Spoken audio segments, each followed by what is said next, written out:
Est-ce que vous vous êtes déjà demandé pourquoi vous avez cette envie irrésistible de manger quelque chose de sucré? Dans cette vidéo, je vais explorer avec vous les différents profils d'addiction au sucre: métabolique, hormonal, sérotoninergique, émotionnel et dysbiotique. On va commencer par l'addiction métabolique. Et celle-ci, elle est principalement liée à nos niveaux d'insuline. Vous savez, cette hormone qui permet de gérer le taux de sucre dans le sang, c'est-à-dire la glycémie. Vous avez certainement déjà remarqué qu'après un repas riche en glucides, quelques heures plus tard, vous pouvez à nouveau avoir envie de sucrer. C'est parce qu'après ce repas riche en glucides, le taux de glycémie est monté rapidement dans le sang, ce qui a provoqué une sécrétion d'insuline tout aussi rapide et un pic tout aussi haut. Mais une fois que l'insuline a fait son travail, et bien le taux de sucre justement il peut redescendre très bas, c'est ce qu'on appelle l'hypoglycémie, et là ça donne à nouveau envie de manger quelque chose de sucré. Donc ça crée une espèce de cercle vicieux dans lequel le corps peut finalement, au bout d'un moment, avoir du mal à fabriquer son énergie à partir du gras. Et à partir de ce moment-là, vous développez une dépendance au sucre qui finalement devient la seule source d'énergie que votre corps sait utiliser. Pour briser ce cycle, il faut essayer de supprimer les sucres raffinés, privilégier les glucides complexes, ajouter des fibres, ajouter des protéines et ajouter des bons gras à votre alimentation. Le deuxième profil, c'est le profil hormonal, et celui-là, il va plutôt concerner les femmes, vous allez vite comprendre pourquoi. Il y a des études qui indiquent que l'élévation de la progestérone juste après l'ovulation est directement liée à une augmentation de l'appétit et à une augmentation de l'envie de sucrer.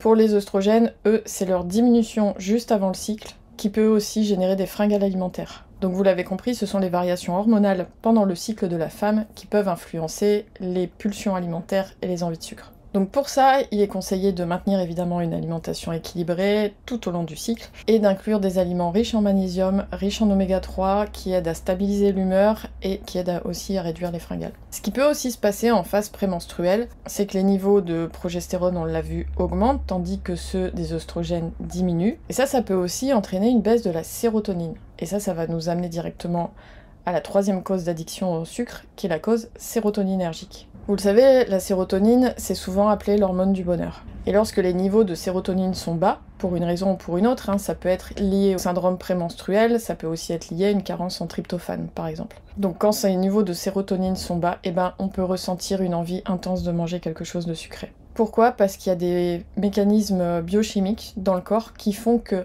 quand on mange du sucre, on va favoriser le passage du tryptophane, toujours lui, c'est l'acide aminé qui est précurseur de la sérotonine.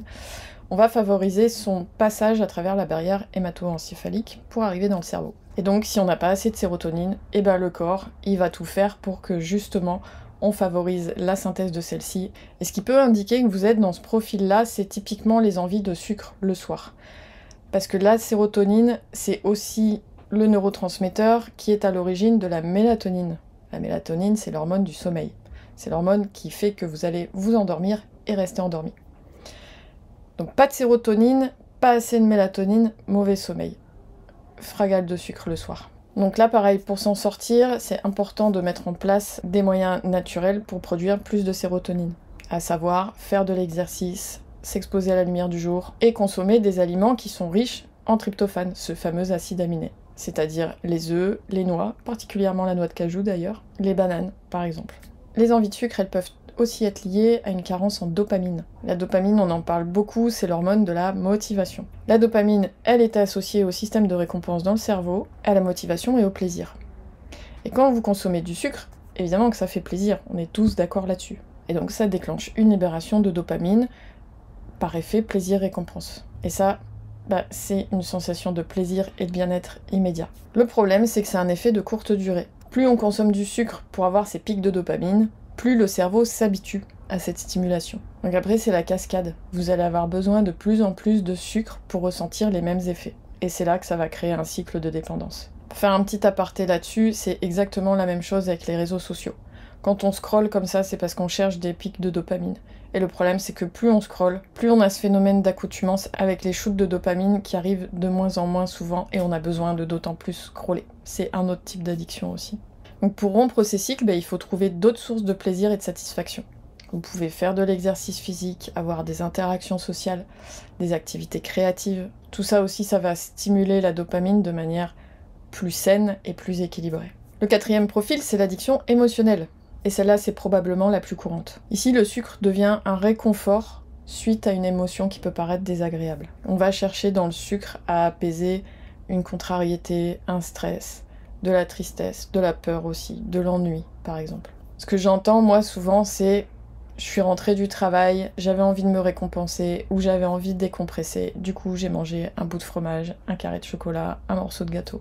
En fait, c'est le moment où on s'apaise en ouvrant la porte du frigo ou la porte du placard. D'ailleurs, les troubles de l'humeur, comme l'anxiété et la dépression, ça peut aussi influencer notre rapport à l'alimentation.